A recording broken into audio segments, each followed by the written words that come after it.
Madrid despertaba con su rutina habitual aquel martes de noviembre. Las primeras luces del amanecer apenas lograban filtrarse entre los edificios cuando la ciudad ya palpitaba con el ritmo frenético de los trabajadores madrugadores.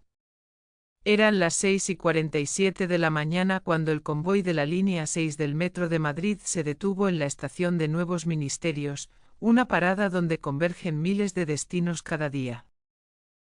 El ANLAC, nuestro observador invisible en esta historia, contemplaba cómo los pasajeros se movían como autómatas somnolientos, cada uno sumergido en su propia burbuja de preocupaciones matutinas. Entre el mar de abrigos oscuros y rostros cansados, nadie notó inmediatamente al hombre sentado en el último vagón. Su cabeza descansaba contra la ventana, aparentemente dormido como tantos otros que aprovechan el trayecto para robar unos minutos más de descanso. Fue Carmen Ortega, una enfermera del Hospital La Paz que terminaba su turno nocturno, quien primero sintió que algo no estaba bien. Había algo en la rigidez de aquel hombre, en la forma antinatural en que su cuerpo se mantenía erguido a pesar de estar aparentemente dormido. Su instinto médico, afinado por años de experiencia en urgencias, le gritaba que algo andaba terriblemente mal. La mujer se acercó cautelosamente. El vagón se balanceaba con el movimiento característico del metro, pero el cuerpo del hombre permanecía inquietantemente inmóvil. No había el sutil movimiento del pecho al respirar, ningún pequeño espasmo muscular, nada de esa vida latente que incluso el sueño más profundo permite entrever. Carmen extendió su mano hacia el hombro del desconocido y, con un toque suave, intentó despertarlo. El cuerpo se desplomó hacia un lado con la pesadez inconfundible de la muerte. El grito de Carmen rasgó el aire viciado del vagón, provocando una reacción en cadena de pánico y confusión. Los pasajeros se apartaron instintivamente, formando un semicírculo de horror alrededor del cadáver. Algunos sacaron sus móviles, no sabiendo si llamar a emergencias o simplemente documentar el macabro descubrimiento.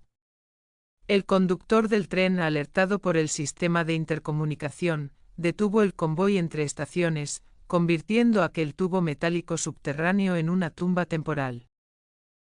2 horas después, la detective Ángela López descendía las escaleras de la estación de Nuevos Ministerios, ahora acordonada y vacía de civiles.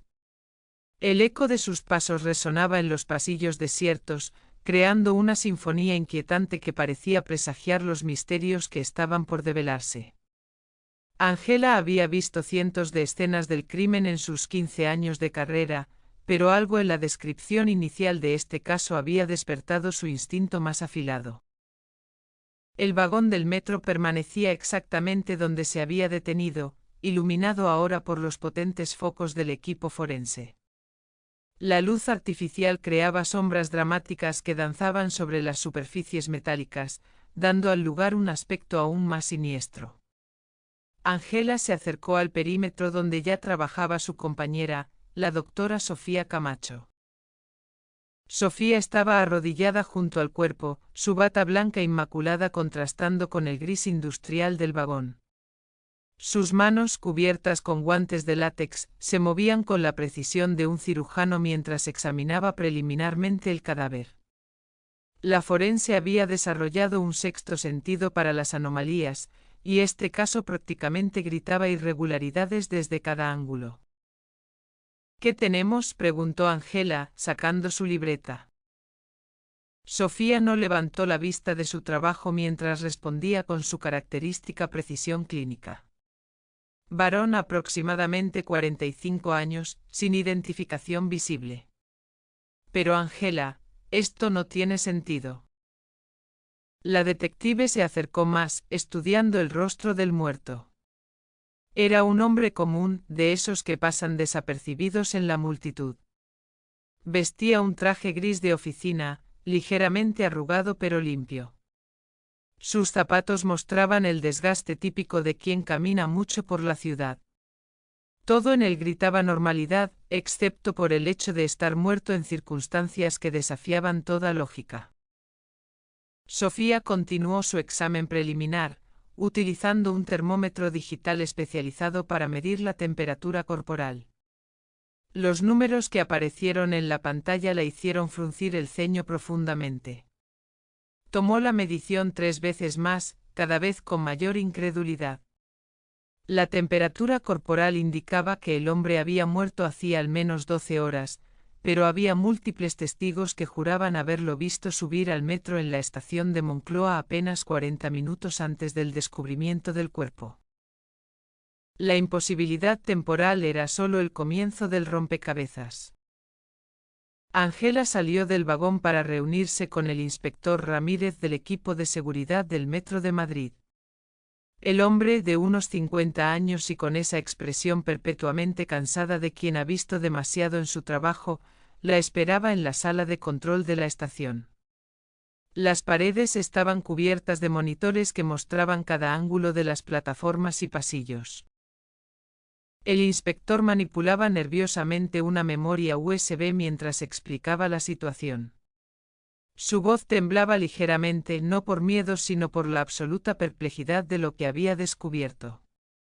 Había revisado personalmente cada segundo de las grabaciones de las últimas 24 horas, y lo que había encontrado, o más bien, lo que no había encontrado, desafiaba cualquier explicación racional.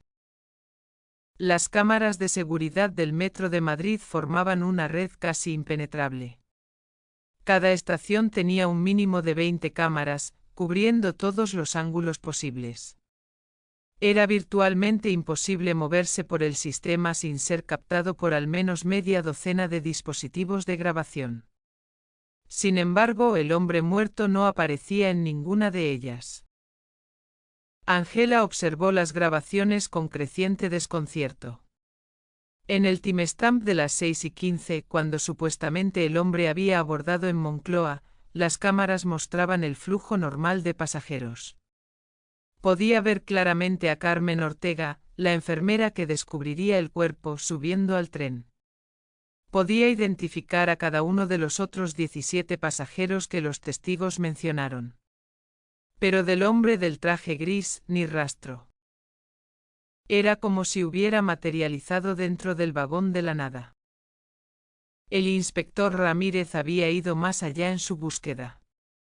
Había rastreado las grabaciones de las últimas 72 horas en todas las estaciones de la línea 6.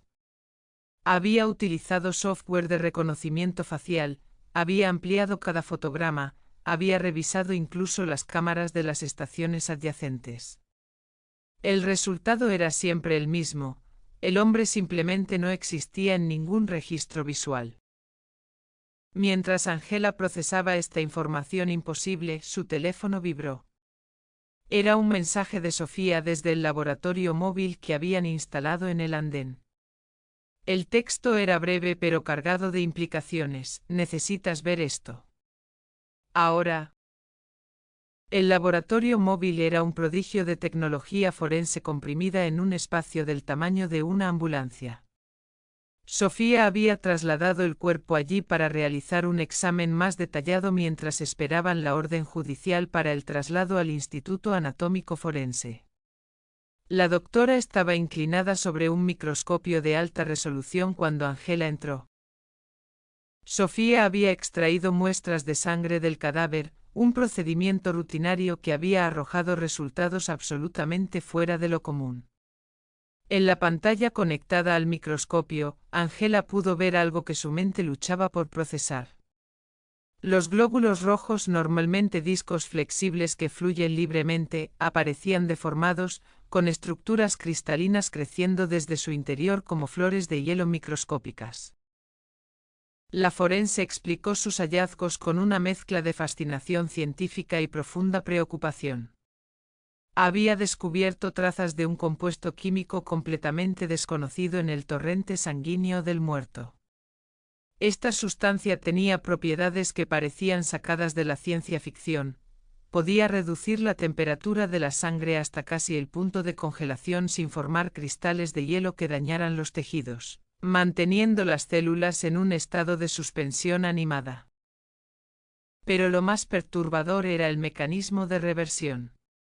El compuesto contenía nanoestructuras que respondían a cambios ambientales específicos, temperatura, presión, incluso campos electromagnéticos. Una vez activadas, estas estructuras liberaban una cascada química que devolvía rápidamente la sangre a su estado líquido normal, creando la ilusión de una muerte reciente en un cuerpo que llevaba horas sin vida. Sofía había realizado también un análisis toxicológico completo. No había drogas recreativas, ni medicamentos comunes, ni venenos conocidos. Solo esa sustancia imposible que parecía diseñada específicamente para engañar a la ciencia forense. La precisión del compuesto sugería años de investigación y desarrollo, recursos que solo una organización muy sofisticada podría tener. De vuelta en la comisaría de Chamberí, Angela había transformado la sala de conferencias en su centro de operaciones. Las paredes estaban cubiertas de fotografías, mapas del metro, líneas temporales y notas conectadas con hilos rojos que formaban una telaraña de misterios sin resolver. Había convocado a su equipo de investigación, 6 de los mejores detectives de Madrid, cada uno especializado en diferentes aspectos del trabajo policial. El detective Morales, experto en crimen organizado, había estado rastreando posibles conexiones con grupos criminales conocidos. Su investigación había revelado rumores en los bajos fondos sobre un nuevo jugador en el mercado negro de Madrid, alguien que ofrecía servicios imposibles a precios astronómicos. Los informantes hablaban en susurros sobre el arquitecto, una figura misteriosa que podía hacer desaparecer problemas de formas que desafiaban la comprensión. La detective Chen, especialista en delitos tecnológicos, había analizado las anomalías en el sistema de videovigilancia. Su conclusión era inquietante: no había evidencia de manipulación digital. Las grabaciones eran auténticas, no editadas. De alguna manera, el asesino había logrado mover un cuerpo por uno de los espacios más vigilados de Madrid sin ser captado por ninguna cámara. Chen había teorizado sobre tecnología de camuflaje avanzada, pero incluso ella admitía que estaba rozando el reino de lo imposible. Mientras el equipo debatía teorías cada vez más descabelladas, el oficial Gutiérrez entró apresuradamente con nueva información. Había logrado identificar a la víctima a través de reconocimiento dental: Alejandro Soto Martínez, 44 años, ingeniero químico que trabajaba para una empresa farmacéutica en las afueras de Madrid. Lo más relevante, Soto había sido reportado como desaparecido por su esposa hacía exactamente 12 horas, coincidiendo perfectamente con el tiempo estimado de muerte según los análisis de Sofía.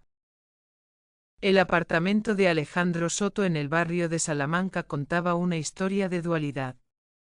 Por un lado, estaba la vida visible, fotografías familiares, diplomas enmarcados, una existencia ordenada y predecible de un profesional de clase media alta. Por otro, Angela descubrió señales de una vida paralela cuidadosamente oculta. En su estudio, detrás de una biblioteca falsa que Angela descubrió gracias a marcas sutiles en el suelo de madera, encontraron un segundo espacio de trabajo. Este laboratorio clandestino estaba equipado con material que no debería estar en manos de un civil: centrifugadoras de alta velocidad, espectrómetros de masas, y lo más perturbador, un congelador criogénico que podía alcanzar temperaturas de menos 150 grados Celsius. Los cuadernos de notas de Soto, escritos en una mezcla de español, inglés y fórmulas químicas, revelaban una obsesión de años con la criobiología.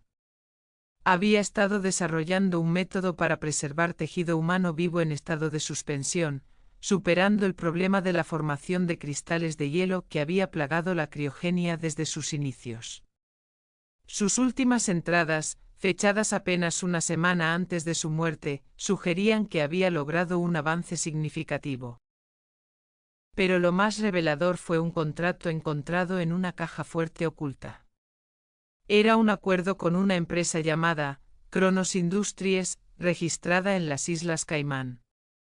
El contrato estipulaba que Soto desarrollaría un sistema de preservación temporal para propósitos de transporte especializado, a cambio de 5 millones de euros. La mitad ya había sido depositada en una cuenta en Suiza. Sofía llamó mientras Angela fotografiaba los documentos. Había hecho un descubrimiento crucial en su segunda autopsia: marcas de inyección microscópicas en la base del cráneo, ocultas por el cabello. Quien había administrado el compuesto conocía anatomía avanzada, había elegido un punto donde la sustancia entraría directamente al torrente sanguíneo cerebral, asegurando una distribución rápida y uniforme. A las 3 de la madrugada, cuando Madrid dormía y el metro había cerrado sus puertas, Angela y su equipo regresaron a la escena del crimen. Había algo que no cuadraba en toda la narrativa, una pieza del rompecabezas que se les escapaba. Con el sistema de transporte detenido, pudieron examinar el vagón con una minuciosidad que el caos de la mañana no había permitido. Fue entonces cuando lo encontraron.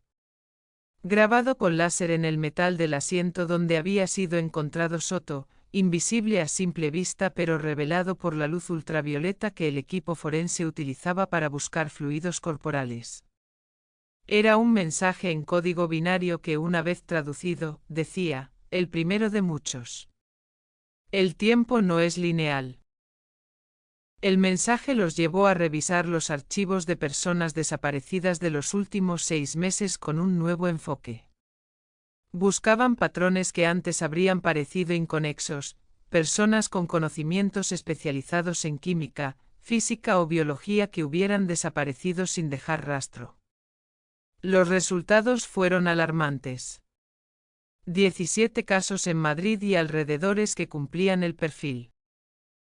Todos habían sido reportados como desaparecidos, pero en cada caso, había testimonios confusos sobre avistamientos posteriores a su desaparición.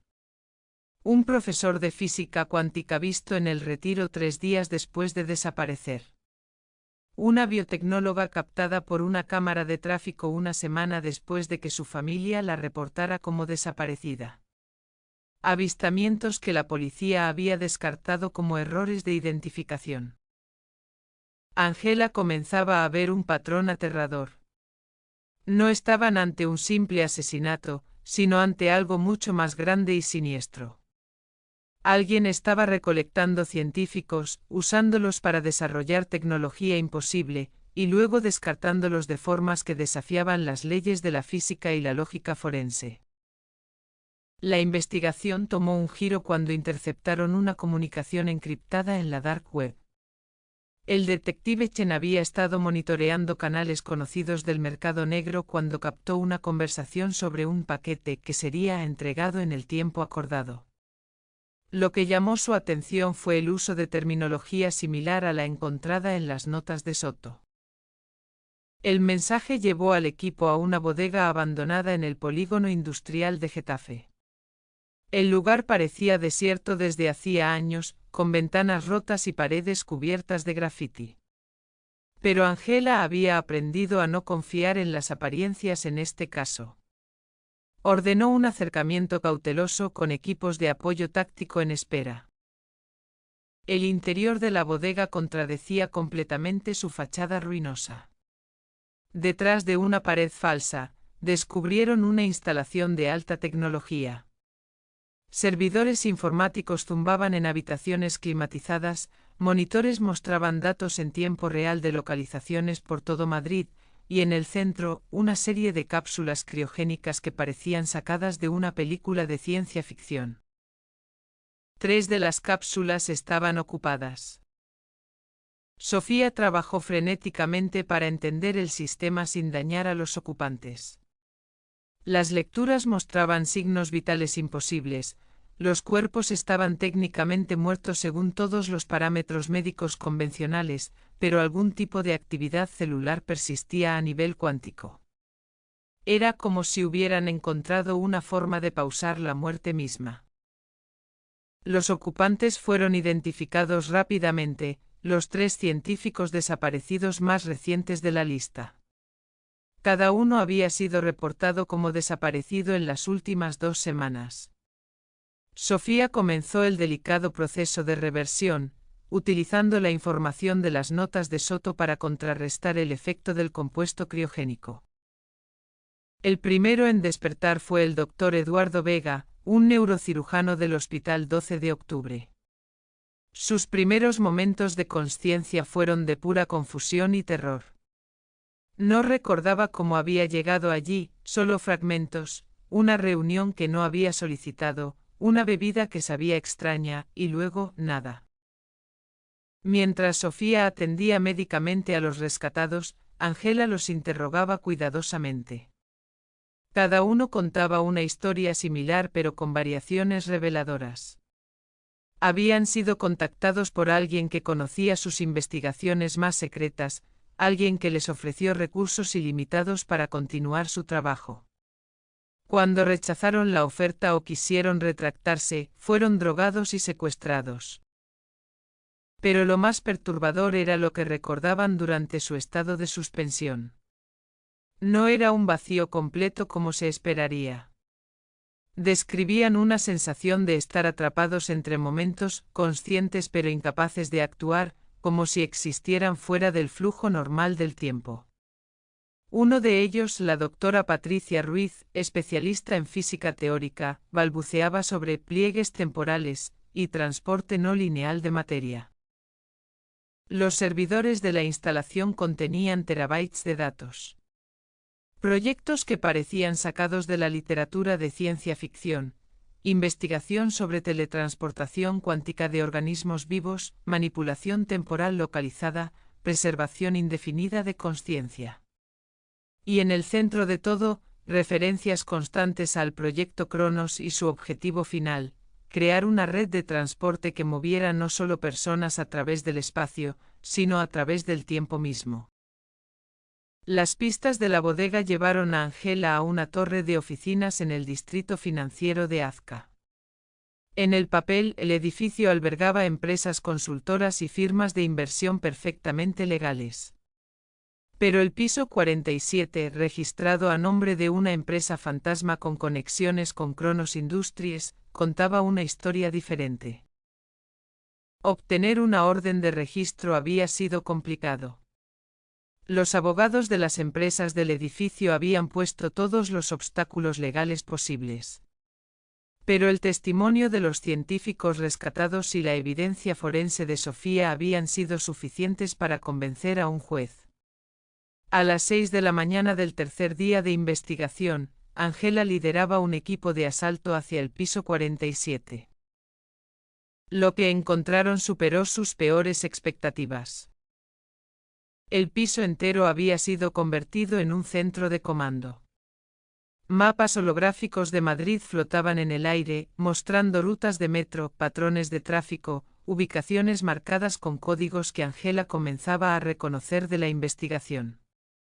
En las pantallas, rostros de científicos, médicos, ingenieros, todos clasificados según sus especialidades y un inquietante índice de utilidad. En el centro de la sala, una figura los esperaba con calma desconcertante. Era una mujer de unos 40 años, vestida con un traje impecable, sin un solo cabello fuera de lugar. Se presentó simplemente como la coordinadora, y no opuso resistencia al arresto. Su sonrisa mientras las esposas se cerraban sobre sus muñecas, era la de alguien que sabía algo que los demás ignoraban. En la sala de interrogatorios, la coordinadora, identificada después como la doctora Isabel Mendoza, antigua directora de investigación de una empresa de biotecnología desaparecida hacía 2 años, reveló la verdad con una tranquilidad escalofriante. El proyecto Cronos no era una fantasía de ciencia ficción. Era un programa de investigación multinacional, financiado por corporaciones e individuos cuyos nombres harían temblar los mercados mundiales. Su objetivo no era el beneficio de la humanidad, sino crear una ventaja definitiva para una élite selecta, la capacidad de moverse a través del tiempo, de ver el futuro del mercado, de escapar de las consecuencias de sus actos. Alejandro Soto había sido una pieza clave. Su fórmula de preservación criogénica era esencial para proteger los cuerpos durante lo que Mendoza llamaba traslación temporal. Pero Soto había descubierto el verdadero propósito de su investigación y había intentado destruir su trabajo. Su muerte había sido tanto un castigo como un mensaje. ¿Un mensaje para quién?, preguntó Ángela. Mendoza sonrió. Para todos los que creen que pueden detener el progreso. El tiempo no es una línea, detective López. Es un río con muchas corrientes. Nosotros solo hemos aprendido a nadar contra la corriente. Lo más perturbador fue cuando Mendoza les mostró su muñeca. Tenía un pequeño dispositivo implantado bajo la piel, no más grande que un grano de arroz.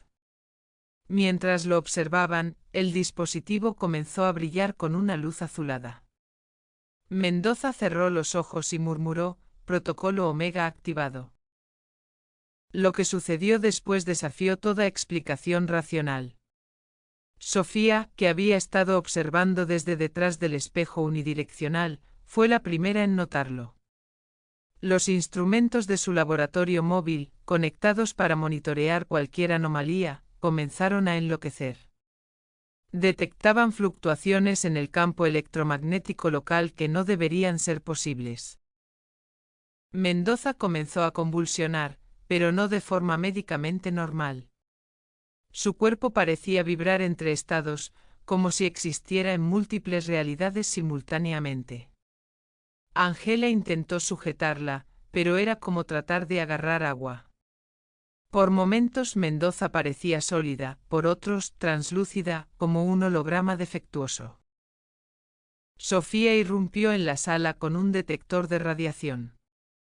Las lecturas eran caóticas pero no peligrosas, al menos no en el sentido tradicional.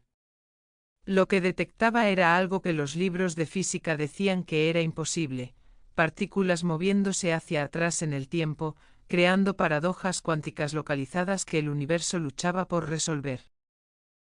Entonces, tan repentinamente como había comenzado, todo se detuvo. Mendoza cayó inconsciente en la silla, su cuerpo nuevamente sólido y presente. Pero cuando Sofía la examinó, encontró algo imposible. Según todos los marcadores biológicos, Isabel Mendoza había envejecido 5 años en 5 segundos. Sus células mostraban el desgaste de años de vida comprimidos en un instante. Los días siguientes fueron un torbellino de actividad. El edificio de Azca fue completamente evacuado y puesto bajo custodia federal. Equipos de científicos del CSIC y universidades de toda España fueron llamados para analizar la tecnología encontrada. Pero por cada respuesta que encontraban, surgían 10 nuevas preguntas. Los servidores contenían datos sobre experimentos que habían estado ocurriendo durante años. Desapariciones no resueltas de toda Europa parecían conectarse con el proyecto. Pero lo más alarmante eran los registros de traslaciones exitosas, fechas y coordenadas donde supuestamente habían logrado mover materia a través del tiempo. Ángela y Sofía trabajaron sin descanso para armar el rompecabezas. Los testimonios de los científicos rescatados, combinados con la evidencia física, pintaban un cuadro de una conspiración que iba más allá de lo criminal. Era un intento de reescribir las reglas fundamentales de la realidad. Sofía hizo un descubrimiento crucial analizando muestras de tejido de todos los involucrados. Cada uno mostraba trazas del mismo marcador cuántico, una alteración a nivel subatómico que sugería exposición a campos temporales anómalos. Era como si todos hubieran sido marcados por su contacto con la tecnología de Cronos. La búsqueda de otros nodos de la red llevó al equipo por todo Madrid. Encontraron laboratorios ocultos en sótanos de hospitales abandonados, centros de datos en polígonos industriales olvidados, y lo más inquietante, cápsulas de preservación vacías que mostraban signos de uso reciente. Fue en el 5.º día de investigación cuando recibieron el vídeo. Llegó a través de canales encriptados directamente al ordenador de Ángela. sorteando todos los protocolos de seguridad de la comisaría como si no existieran. La imagen mostraba a un hombre de unos 60 años, con el pelo completamente blanco y ojos que parecían haber visto demasiado. Detective López, doctora Camacho, comenzó con una voz que era simultáneamente cansada y llena de propósito.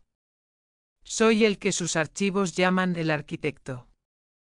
Mi nombre real carece de importancia ahora. Lo que importa es que entiendan la magnitud de lo que han descubierto. El hombre explicó que el proyecto Cronos había comenzado como investigación legítima sobre preservación médica para viajes espaciales de larga duración. Pero habían descubierto algo que cambió todo, que el tiempo no era una constante universal sino una variable que podía ser manipulada bajo las condiciones correctas.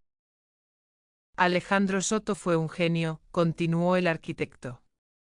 Su fórmula no solo preservaba el cuerpo, creaba un estado cuántico único donde la consciencia podía existir fuera del flujo temporal normal. Era la pieza que faltaba para hacer funcional nuestro sistema de transporte temporal. Pero el proyecto había sido corrompido. Lo que comenzó como ciencia se convirtió en una herramienta para el control absoluto. Corporaciones y gobiernos en la sombra querían usar la tecnología para manipular mercados, cambiar resultados electorales, borrar crímenes antes de que sucedieran. Por eso maté a Soto, admitió el arquitecto. No podía permitir que su trabajo cayera en las manos equivocadas. Su muerte en el metro fue una demostración, incluso con toda su tecnología, no pueden controlar el tiempo completamente. Siempre habrá paradojas, siempre habrá consecuencias. El vídeo del arquitecto contenía coordenadas, una instalación subterránea en la casa de campo, el Pulmón Verde de Madrid. Según él, era el núcleo central del proyecto Cronos en España, donde se encontraba el acelerador de partículas modificado que hacía posible la manipulación temporal. Ángela organizó la operación más grande de su carrera. Cientos de agentes, unidades especiales, científicos y médicos convergieron en el parque en la madrugada del sexto día. Sofía lideraba el equipo médico, preparada para cualquier anomalía biológica que pudieran encontrar. La entrada a la instalación estaba oculta en lo que parecía ser un antiguo búnker de la guerra civil, de esos que salpican el subsuelo de Madrid como cicatrices históricas. Pero más allá de los primeros metros de túnel de hormigón deteriorado, la tecnología del siglo XXI tomaba el control. El descenso fue surrealista. Pasillos que parecían extenderse infinitamente, puertas que llevaban a habitaciones que no deberían caber en el espacio disponible, y siempre ese zumbido de fondo, como si la realidad misma vibrara en una frecuencia incorrecta. En el centro de la instalación encontraron el acelerador. Era una máquina imposible, una amalgama de tecnología terrestre y conceptos que parecían alienígenas. Anillos concéntricos de metal flotaban sin soporte visible, mientras arcos de energía danzaban entre ellos creando patrones que hacían doler los ojos al mirarlos directamente. Y allí, monitoreando los controles, estaba el arquitecto. El arquitecto no opuso resistencia cuando lo rodearon. De hecho, parecía aliviado. Llegan justo a tiempo, dijo sin apartar la vista de los monitores. El sistema está alcanzando masa crítica. Si no se detiene correctamente, la ruptura cuántica podría afectar a todo Madrid. Sofía se acercó a los monitores, tratando de entender las lecturas. Los números no tenían sentido según la física convencional, pero había un patrón, una cuenta regresiva hacia algo catastrófico. El arquitecto había saboteado su propia creación, pero el sistema tenía salvaguardas automáticas que estaban luchando contra sus modificaciones. ¿Por qué?, preguntó Ángela mientras el arquitecto comenzaba a introducir códigos de desactivación. Porque vi el futuro, respondió él con amargura. Literalmente. Usé la máquina en mí mismo. Vi las líneas temporales donde esta tecnología existe abiertamente. Ninguna termina bien. Guerra temporal, paradojas que colapsan la realidad, la humanidad esclavizada por aquellos que controlan el tiempo. Cada escenario es peor que el anterior. Mientras trabajaba, explicó que había dedicado los últimos meses a destruir el proyecto desde dentro. Los científicos secuestrados no eran víctimas aleatorias, eran los únicos que podían recrear el trabajo si él fallaba. Los había puesto en suspensión para protegerlos y para evitar que el proyecto continuara. Soto fue diferente, admitió con pesar. Él descubrió la verdad por su cuenta. Intentó chantajear al proyecto, amenazó con hacer público todo. No tuve opción. Su muerte fue teatral, lo admito. Pero necesitaba que alguien investigara, que encontrara todo esto. Necesitaba testigos incorruptibles. De repente las alarmas comenzaron a sonar. En los monitores pudieron ver a equipos armados convergiendo en la instalación. No eran policías. Mendoza no había sido el único operativo de Cronos en Madrid. La batalla en los túneles fue caótica. Los operativos de Cronos tenían tecnología que no debería existir, armas que disparaban pulsos de energía que desorientaban el sistema nervioso, dispositivos que creaban campos de distorsión visual que los hacían casi invisibles. Pero no contaban con la determinación del equipo de Angela ni con el conocimiento interno del arquitecto. Mientras Angela y sus agentes mantenían a raya a los atacantes, Sofía y el arquitecto trabajaban frenéticamente en el acelerador. El sistema estaba diseñado con múltiples redundancias, cada una más compleja que la anterior. Era como desactivar una bomba que existía en varias dimensiones simultáneamente. Hay otra manera, dijo el arquitecto de repente. Pero requiere un sacrificio. Explicó que podía crear una paradoja controlada, un bucle temporal que atraparía la instalación y toda la tecnología de Cronos en un instante repetido infinitamente, efectivamente borrándola de la línea temporal principal. Pero alguien tendría que quedarse dentro para mantener el bucle estable. Antes de que nadie pudiera protestar, el arquitecto activó la secuencia. La realidad alrededor del acelerador comenzó a fragmentarse, como si estuvieran mirando a través de un cristal roto donde cada fragmento mostraba un momento diferente del tiempo. Tienen 30 segundos para salir, gritó el arquitecto sobre el rugido de la máquina. Todo lo que esté dentro del radio de 100 metros quedará atrapado en el bucle. La evacuación fue desesperada. Angela prácticamente arrastró a Sofía, quien quería quedarse para registrar el fenómeno. Los agentes corrieron por los túneles mientras la realidad se colapsaba detrás de ellos. Podían ver fragmentos del pasado y del futuro superponiéndose, el búnker durante la guerra civil, la construcción de la instalación, y inquietantemente versiones de ellos mismos corriendo en bucles infinitos. Salieron del búnker justo cuando el colapso temporal alcanzó su clímax. Por un momento el cielo sobre la casa de campo pareció agrietarse, mostrando estrellas que no deberían ser visibles y colores que no existían en el espectro normal. Luego, como si nunca hubiera pasado nada, todo volvió a la normalidad. Donde había estado la entrada del búnker, ahora solo había tierra sólida. Los instrumentos de Sofía detectaban anomalías cuánticas menores, ecos del evento, pero la instalación había desaparecido.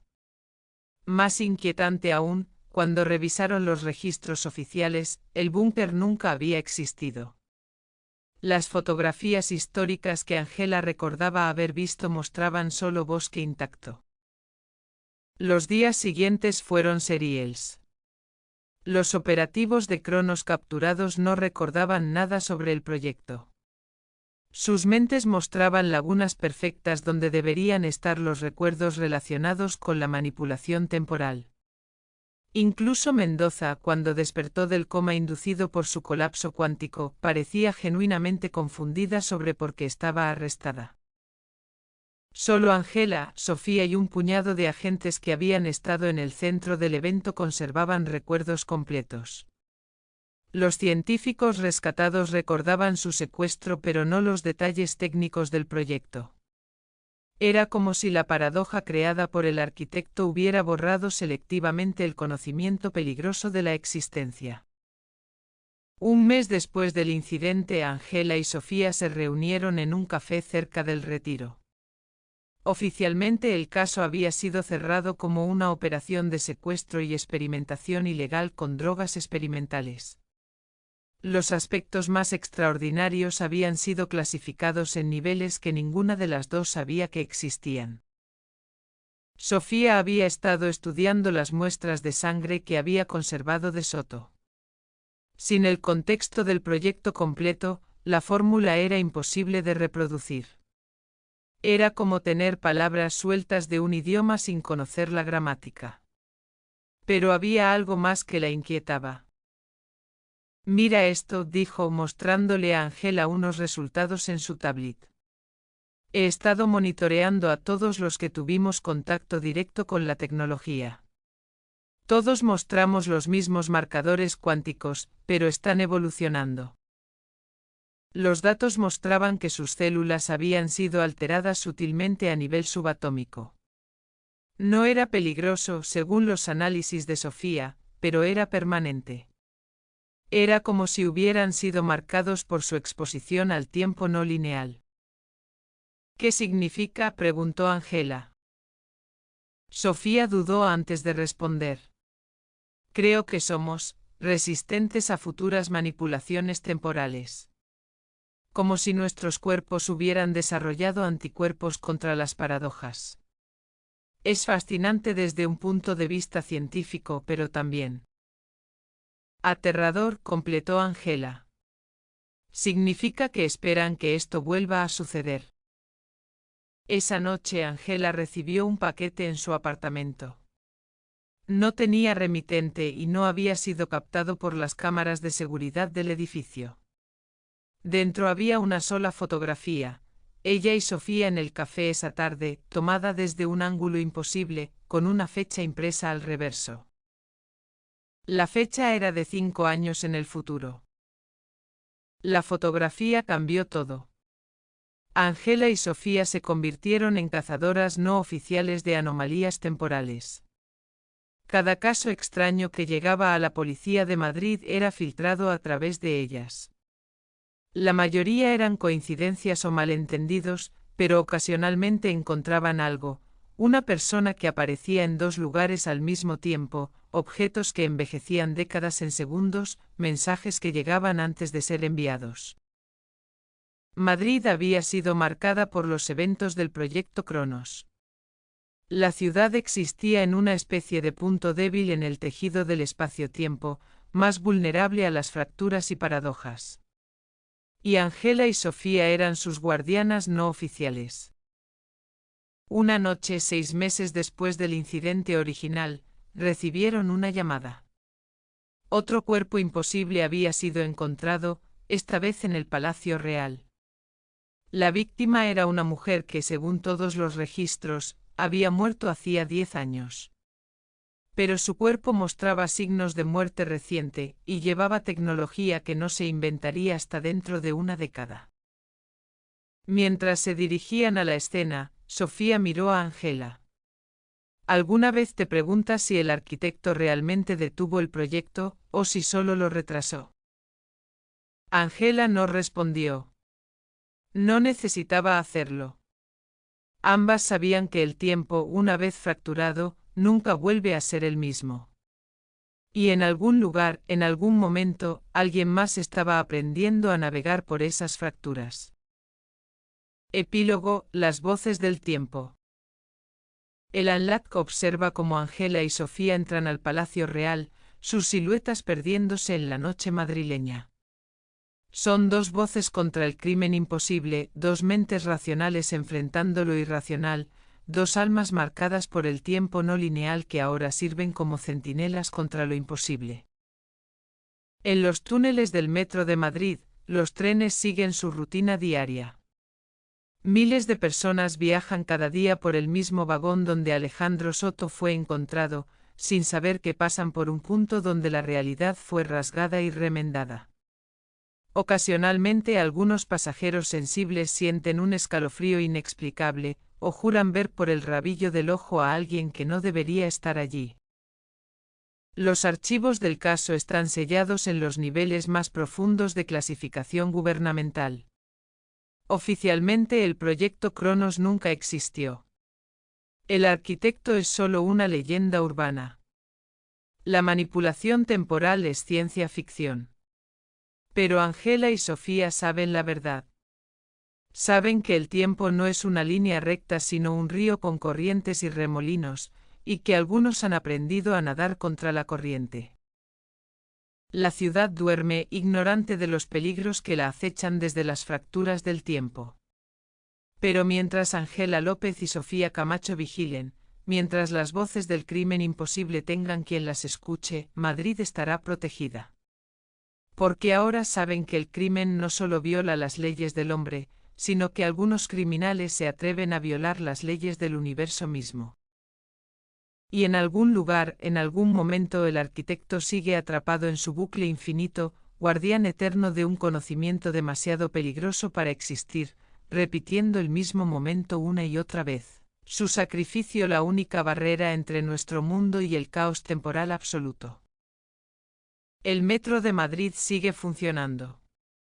Los trenes llegan y se van. Los pasajeros suben y bajan. Y nadie excepto aquellos marcados por el tiempo, nota que ocasionalmente entre las sombras del túnel, el tiempo mismo parpadea, recordándonos que la realidad es más frágil de lo que creemos.